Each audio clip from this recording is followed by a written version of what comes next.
All right, everybody, how's it going? It is Tuesday, December 14th, 2021, and of course, it's a little bit later than usual. You know, we like to get our picks videos up kind of like in the morning of Tuesdays, but we've been busy with finals. We're done with them. School is over for the semester, so that's good. Everything seemed to have gone well with finals week for anyone interested or who cares. But anyway, let's get away past the school stuff. It is week 15 NFL Pick'em time. And we got some decent games to go over this week, some pretty cool ones. Let's jump right into it. We went 11-3 last weekend, so we did really good last week. Hopefully, it kind of continues. We've been having a good run of games, going 10-4 and then 11-3 the last 2 weeks. So I would say 21-7 is not too bad, not too great. 4 and 3 is 7. Yeah, I added weird for a minute. But anyway, we're 126, 81-1. Sorry about that very large burp, but you know, the burp is usually a sign of good luck for the week of picks. So let's hope that's a good omen. No more bye weeks in the NFL. They're done. I'll get rid of the slide next week. But there's no bye weeks for the week 15. Let's go right into Thursday Night Football. We got ourselves a pretty good game, pretty good matchup between two teams that are kind of fighting over first place now in the AFC West. I believe if the Chargers can win this, it would kind of complicate the divisions. I think the Chiefs would hold first place still, but the Chargers would now be mounting a serious offensive, at least putting it in a virtual tie or, you know, outright first. I forgot to look into that. But this is kind of a heavy game with heavy implications. I would say probably the biggest game for the young Chargers team, the first-year head coach, the second-year quarterback. So when I think about this game, the first thing that comes to mind is, well, the over-unders. The Chiefs are 3-point favorites with an over-under of 52. So for those of you who like to gamble, like to keep track of things like the line, there it is for you. This is from FanDuel. Just, you know, if you gamble responsibly and all that. But I personally, you know, I don't really do it, but I include the lines for anybody who wants them. I do my picks before I see who's favorited. So anyway, I like the Chiefs to win this game. They've been playing very good defense the last few weeks since they've acquired Melvin Ingram. He's been playing a pretty good edge rush role that allowed Chris Jones to be moved back in the middle. But I do wonder if Chris Jones is going to be able to play in this game, because I know he's dealing with injury or it's COVID. He's one of like 800 players who got put on the COVID reserve list in the last couple days. So I don't remember if it's that or if he has a real injury, or I have no idea what's going on with him. So that could impact the game a little bit. But I think all of the aspects of the Chiefs defense, the edge rushing, the defensive tackles, the linebackers, the secondary, they're all playing very, very good and cohesive football. So let's hope that the one injury to Chris Jones doesn't completely rail what has been really the bright spot of the Chiefs this year, which is discovering a defensive identity despite the offense not exactly being at its zenith. Yeah, they beat the hell right out of the Raiders, but I mean, Mahomes' stats still weren't what you want them to be if you're a Chiefs fan. But at the same point in time, it's like, well, now he's doing enough to just win these games, which is, you know, I would say an evolution of a quarterback who may not be feeling it, but he's not making a bunch of mistakes. That was a very good performance by the Chiefs against the Raiders. They kind of dominated them. They reminded people why they're the class of that division. I think that's a situation they can do here again in a primetime game in a very big stage against a team that hasn't really played in a game with these kind of ramifications quite yet. So we don't really know what we'll see out of Justin Herbert and the Chargers. Are they a choke team? Can they handle the big lights? Can they handle this big of a stage? Those are the questions I have with the Chargers. Plus, like, their rush defense is bad, and I think the Chiefs have been running the ball pretty well with Clyde Edwards-Helaire. And you know, it's just, I don't know. If the Chargers can win this game, I'll be pleasantly surprised. But I feel like this is a pretty good Chiefs win for the way that they've been playing. They seem to be, you know, plus defense. Their offense is slowly getting it together. And the Chargers, I just don't really have much of a gauge here for if this is a game they can win in their current state. Maybe in a couple years, this wouldn't be something I would think about because we'd have a better understanding of the head coach and the quarterback. But, you know, till then, I want to see it. And, that's my thoughts here on that Thursday night game. Let's go to Saturday football. We got some Saturday games to look at. By the way, there are some games that I won't spend a lot of time on, and some I will because of the matchups. 4:30 p.m. Eastern Standard Time, it'll be the Las Vegas Raiders playing the Cleveland Browns. Browns are 3-point favorites with an over-under of 40. I don't know about this game right now. I'm going to revisit this on like Friday or Saturday morning, and I'm going to re-examine my pick on this one because of the fact that the entire Browns have COVID. So if they have to run a team out there that's like a backup reserve team against the Raiders, they'll probably lose. But if the Browns have their starters, they'll win the game. So it's kind of one of these things where I'm like, normally I'd be picking the Browns here, but with all of the COVID cases, I don't know who's going to be eligible to play Saturday. I don't think we'll really know till like Saturday afternoon when they have to like submit the rosters and everything. And, you know, and imagine they might have to do it Friday. So we really don't know what the hell the Browns are going to be putting on the field. So I have an asterisk there. I don't have a lot to say about that game at this current point in time. Just know that if the Browns can run most of their team, I'll probably pick them. But if they have to run a team with, like 13 guys out, like 13 regular players out, I'm going to be picking the Raiders here. They'll probably just steamroll them. At some point you lose too much talent. Look at the Saints. All right, 8:15 p.m. Eastern Standard. It'll be my favorite game of the weekend. It'll be the Patriots playing the Colts in Indianapolis, with the Colts being the 2.5-point favorites with an over-under of 45.5. I like the Patriots in this game. I know bias, whatever, but it's really, even if this wasn't my team, I would like the Patriots in this game over the Colts. I do think Jonathan Taylor will be an X factor for the Colts. He'll probably be the majority of their offense, if not a large part of it, due to a few things that I don't really like about this Colts offense that's led by Carson Wentz. Carson Wentz, I'm not the first person to say this, nor am I the last person, but he's a bit of he plays a bit of hero ball. He tends to make a lot of what the hell Carson plays. I think that's like a thing, a what the fuck play by Carson. We've all seen it. We've all seen him just fucking shuffle pass it to defenders or underhand lob it 30 yards and it just get picked off, or just do some really weird like run for a first down at like 3rd and 30, or it's just weird stuff, and then fumble it. So there's weird things we see out of Carson Wentz where he makes a lot of mistakes, and against a lot of teams in the NFL, he can get away with it, or it kind of just goes, oh, that was close to being a really bad one. When you play a team like the Patriots, who capitalize on almost every single mistake that you make as a team, that's kind of how they win a lot of their games. They'll get that turnover that you didn't mean to do. Like you make an oh shit play, and normally, a lesser team than the Patriots just, it falls to the ground incomplete. But against the Patriots, those tend to be picked, and that's kind of the story of the Patriots defense this season. Plus a big story of how their offense works. When the Patriots seem to get a turnover, like on that very next offensive drive, they score, whether it be a field goal or a touchdown. I think, and I didn't look this up, but I think a large number of their actual touchdown drives come from when they get a turnover. So it kind of seems like they start the game off by, if you make a mistake, we're going to capitalize and then score. We're going to make that mistake burn you.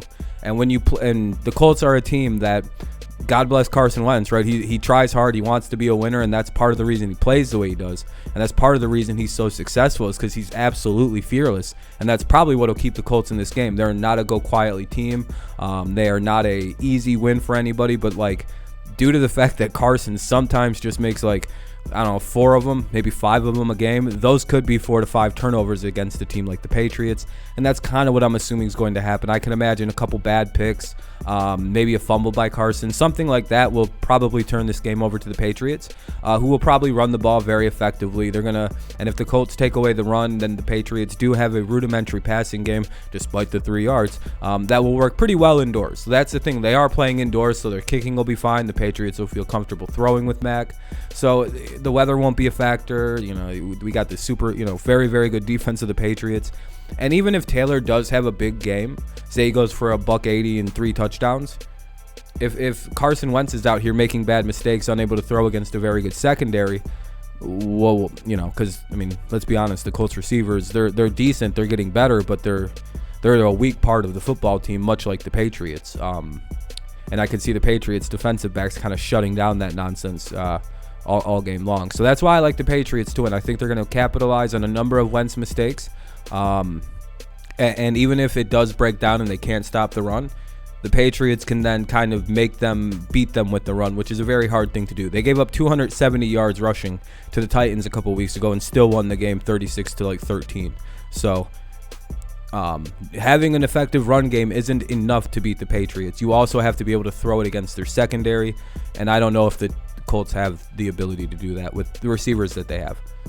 right now. So that's why I like the Patriots to win. All right, let's go to the Sunday afternoon games. The Dallas Cowboys taking on the New York Jets. You'll see why I spent so long on 2 games so far, because, yeah, there are some hilarious matchups. The Cowboys are 10.5-point favorites with an over-under of 44.5. The New York Daniel Jones Killers are 4-9. The New York ended Daniel Jones's career prematurely because they have no ability to put a good offensive line on the team, on the field for some reason. Yeah, I don't know. It's embarrassing. The Giants are kind of a bad team. They're slightly better than, horrible, but do they really stand a chance in this game against the Dallas team that is, slowly getting its bearings back? Probably not.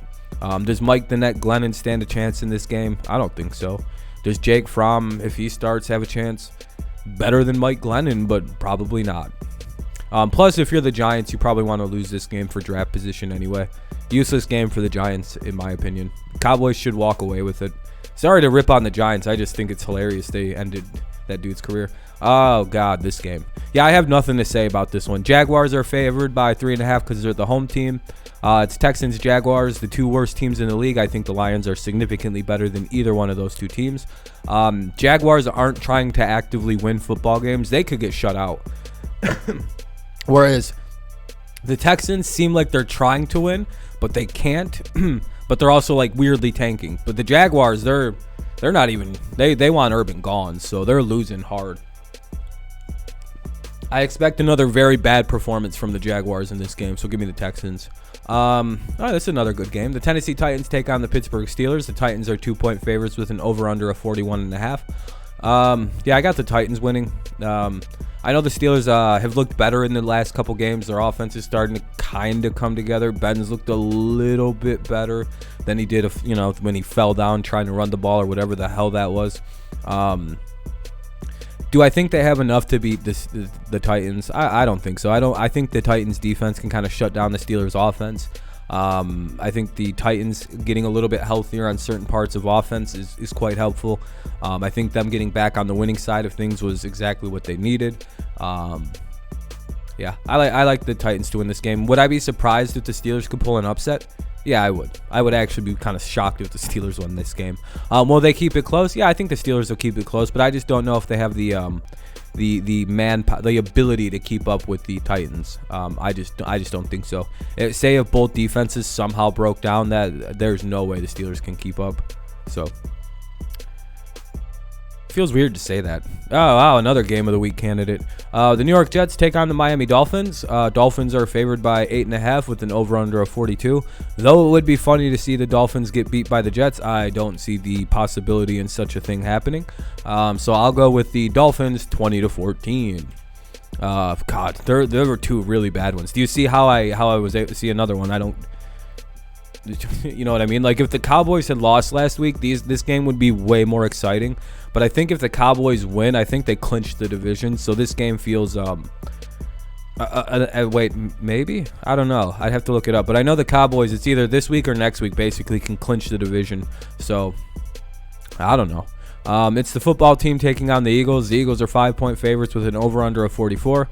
As long as they're starting Gardner Minshew, then nobody can beat the Eagles, I believe. I think they're a super team with Gardner.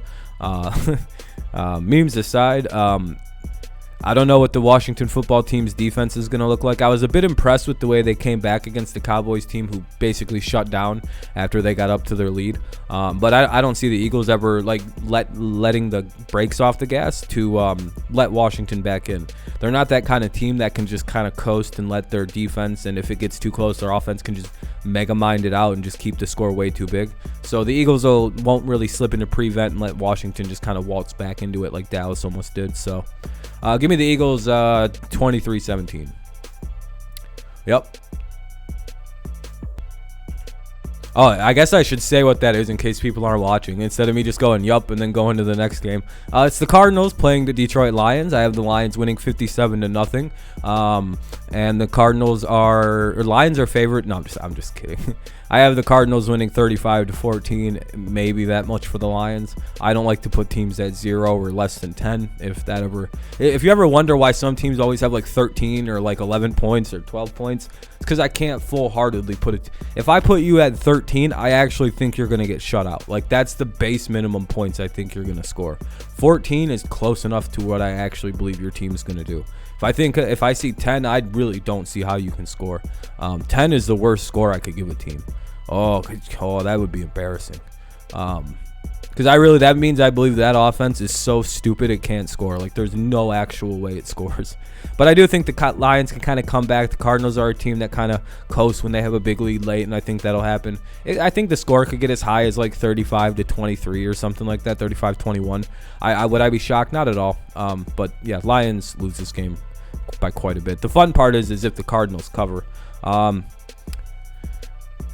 The Carolina Panthers take on the Buffalo Bills. Bills are 10.5-point favorites with an over-under of 53. I should have put an asterisk on this game. I'm pretty sure Josh will be fine.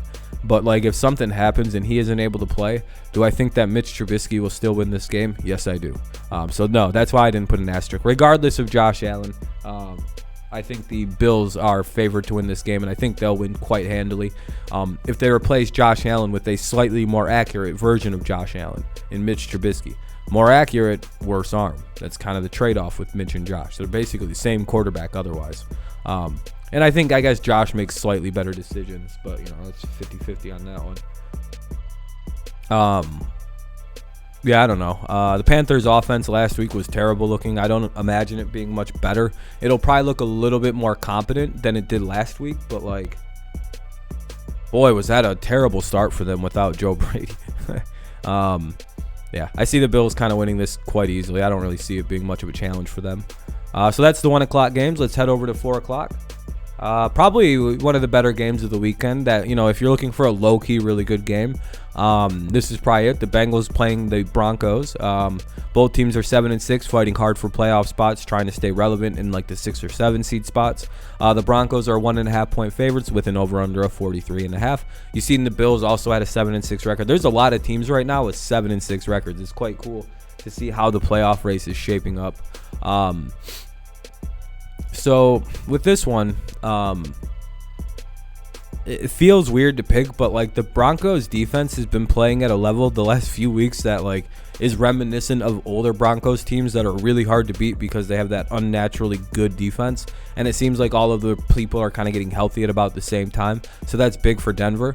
Plus their offense has been doing all right. It's been I know they just played Detroit, so it's kind of hard, but like they've been seeming to click a little better. Bridgewater's playing a little better. They're running the ball very well with Javonte Williams, which has opened up the passing game like immensely.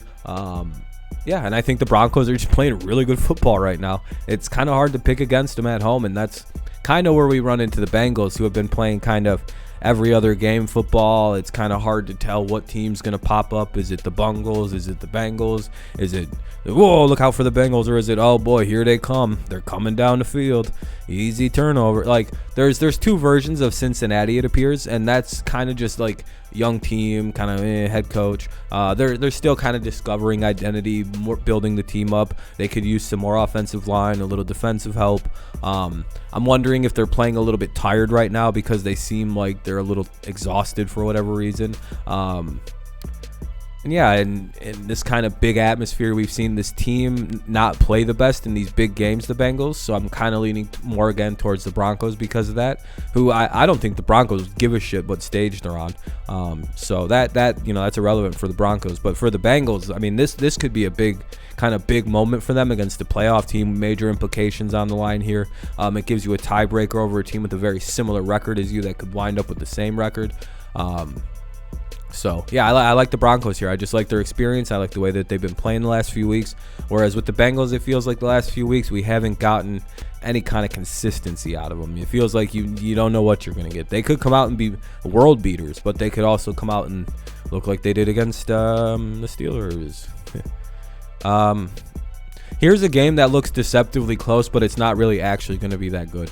It's the Atlanta Falcons taking on the San Francisco 49ers. 49ers are 8.5-point favorites with an over-under of 46. And I'm glad the odds makers did that because it's telling you Oh, dude, you stay away from this one. The Falcons may cover some weird-ass line, but the 49ers will win probably quite easily is the way I'm looking at this. The Falcons are good against, like, bad teams and their division. Like, so you have to kind of consider what the 40... Here's the key to picking the Falcons games. I kind of have a chart on how to do it.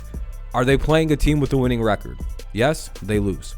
Are they playing a team that can do two things? Can they pass and throw the football? Yes, the Falcons are going to lose.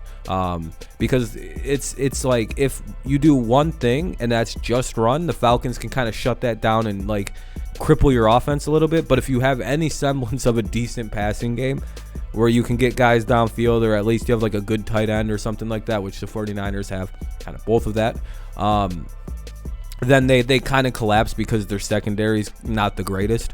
But they can kind of deal with the run a bit. So if like you're just a bad team, like if you're a shitty passing team and you can somewhat run the football, Falcons probably get a W. They've beaten some teams like that this year. They're not as bad as they have been. The Falcons, they're not a team that you just avoid picking.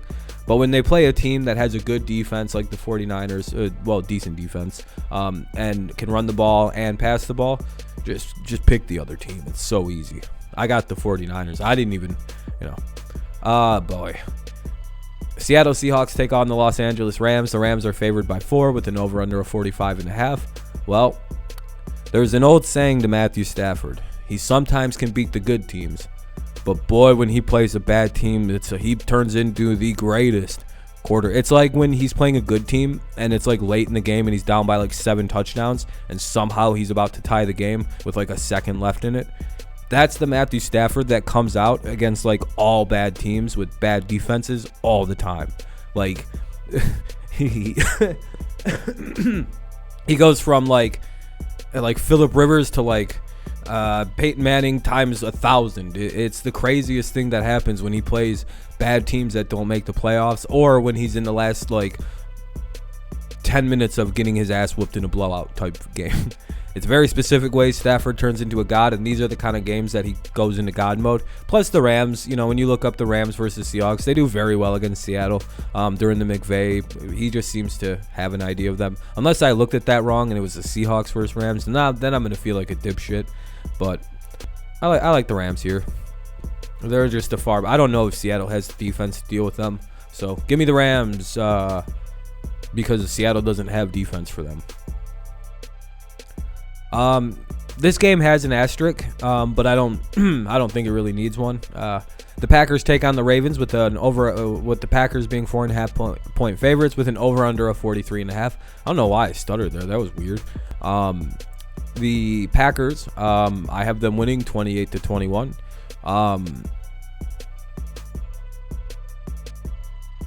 If Lamar doesn't play, they're not winning. Like I know he's probably is it like day to day with an ankle injury? If he doesn't make this game, they lose quite hard. Even if he does play, I'm wondering what level he's going to be able to play at. With a Packers team that's getting slowly healthier and healthier and healthier, and they're playing very good football this time of year. They're playing, they're doing their thing. And with the Ravens in the shape that they're in, it seems like the Packers are destined to win this game. And sadly, I don't even know if it's going to be like a close game. Will the Ravens do their damnedest to stay in it? Yeah, I think they'll do their best to keep it a competitive game. But I could see this being a 10-point win without Lamar for the Packers. So kind of an asterisk on that one. I'll consider it a little bit more seriously on Saturday when we do our final picks. The preview stream. I should be picking the Saints to win this game. I know in my heart of hearts that the Saints are going to win this game, but I think Brady has finally figured out these bitch ass Saints. He's finally going to beat them in the regular season. He's gonna mop the floor with these sorry New Orleans Saints. He's gonna go Brady times 1,000. It's like Kyle Ken times 10. Brady goes Kyle Ken times 100. That's what he's about to do on these bitch ass Saints. Or I'm going to be feeling really stupid because I've recorded this now and I'm not going to stop. I'm 24 minutes into a recording. I do one take and that's it. We don't like to mince or edit. So I'm locked in here. I feel really dumb because now if they lose, it's going to be like, well, what a weird proclamation that guy gave. Please Tampa Bay win this game. they should. I mean, I don't know what the health of the Saints is right now, but they should win this game. If Tampa loses, this will be one of the biggest, weirdest upsets that I think Tom Brady's ever been a part of. All right, that's Monday night. No, let's go to Monday night. Kind of a dud to end the week. It's the Vikings playing the Bears. The Vikings are -4 with an over-under of 44 points. I seen a stat the other day that if the Vikings haven't, if they didn't give up any points inside of the last 2 minutes of the second quarter or the last 2 minutes of the fourth quarter, they'd be like a 12-1 football team.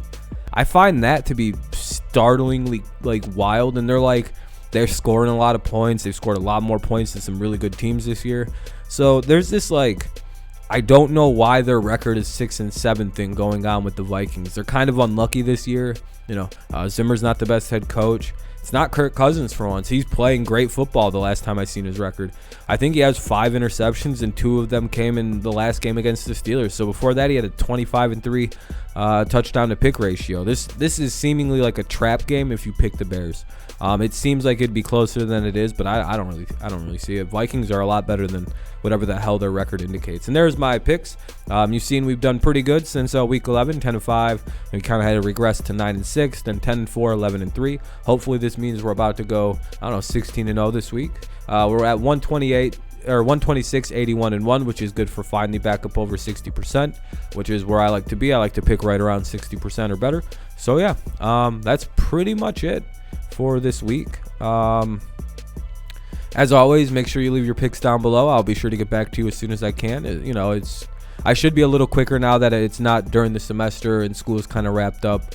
Yeah, it was a good semester. Thanks if you asked, and make sure you leave a like, subscribe to the channel if you're new around here. We actually hit over the 7,000 goal, so thank you all so much. It's pretty crazy that we actually hit the big sub goal of 7,000. I guess that was kind of hey, maybe we can hit 7,000 this year, so that's always really cool. I very much appreciate it, everybody.